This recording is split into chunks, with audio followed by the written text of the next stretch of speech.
खुलुमबाय गोजोन फुंबिलि बयनिसिमबो नोंथांमोनखौ आंनि चेनेलाव गासैखौबो बरायनाय बावहरग्रोनाय थाबाय आसा खालामो नोंथांमोना खौरांखौ नायनानै मोजां मोनगोन। आसामनि रां बावजा जथुमखौ मैया फोजोबबाय। मख'नो गोनांदि 31 जुलाइआव फोजोबनो गोनां आसामनि रां बावजाखौ खर'सा आसामाव दैबानानि थासारिखौ नोजोर बोनानै मैया 29 जुलाइआवनो फोजोबनायनि थांखिखौ लानाय जायो।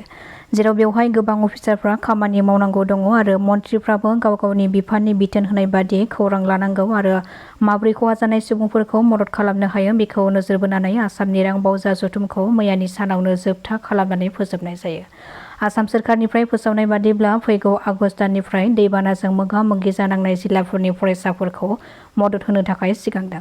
जेरै फरायसाफोरनो बिजाब अनसुंथाइ होनाय, गोजौ फरायसालिनि थाखाय 1000 रां, आन्डार ग्रेजुएटनि थाखाय 3000 रां आरो पस्ट ग्रेजुएटफोरनि थाखाय 5000 रां होनाय जागोन।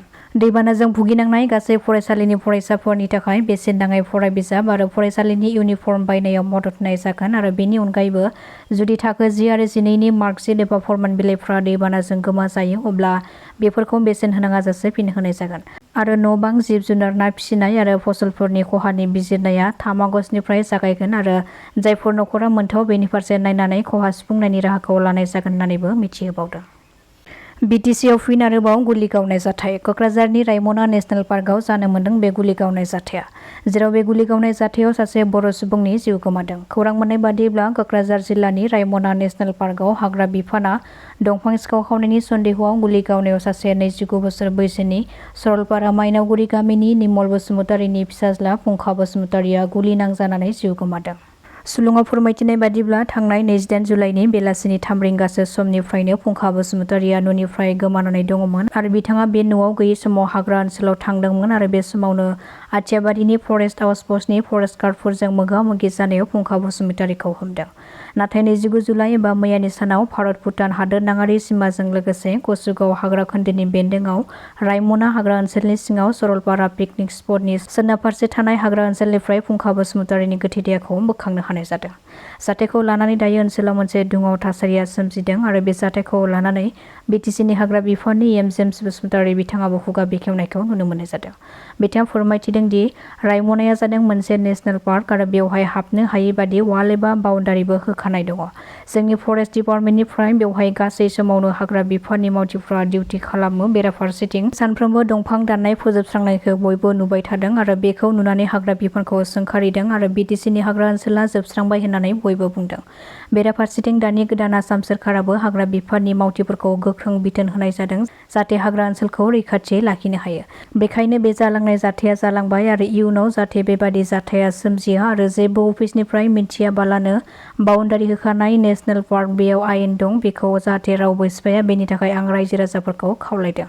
आरो बे जालांनाय जाथायनि सायाव रोखायै बिजिरनाया जागोन होननानैबो फोरमायथिबावदों जेम्स बसुमतारी बिथाङा। आसामनि रां बावजा जथुमा जोबनायनि उनाव बे खेबाव BTCनि रां बावजा जथुमा मैया 29 खालारनिफ्राय लानानै दिनै 30 जुलाइसिम खुंजागोन।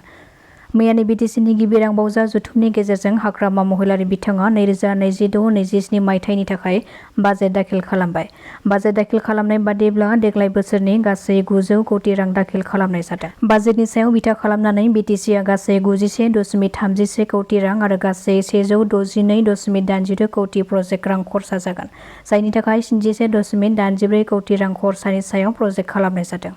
जानानै थांनाय BTC बाजेट जथुमाव गोबां गोनां थांखिफोरबो आजावनाय जादों। बड'फा सुपार 50नि अनगायैबो बेनिख्रुइ बांसिन बे खेबाव BTC सोरखारा नीट, IIT, जि मेडिकेल बायदि आनजाद उथ्रिसारनाय फरायसाफोरनो रांखान्थियारि अनसुंथाइ होनायनिबो बाजेट दैखांनाय जादों आरो BTC सोरखारा प्रभिन्सियेलाइज खालामनाय गं 10 कलेजनि फोरोंगिरिफोरनो दान बान्था होनो थाखाय गासै 17 कौटि रांबो बाजेटआव दैखांनाय जादों होननानै फोरमायथिबावदों देरहासार बसुमतारी बिथाङा। गावलायलायनाय बे मोनसे रिपर्ट दङ आरो मेजिस्ट्रेट नियोग खालामनाय जाबाय।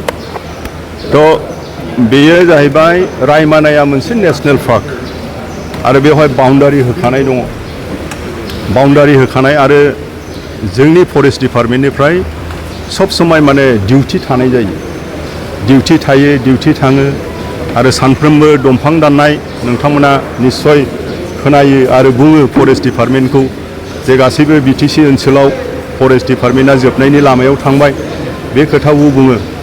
दा आसाम सरकाराबो गोदान सरकार जाहैबाय, गोदान नेम निथि, गोदान अर्डार बायदिसिना हरो।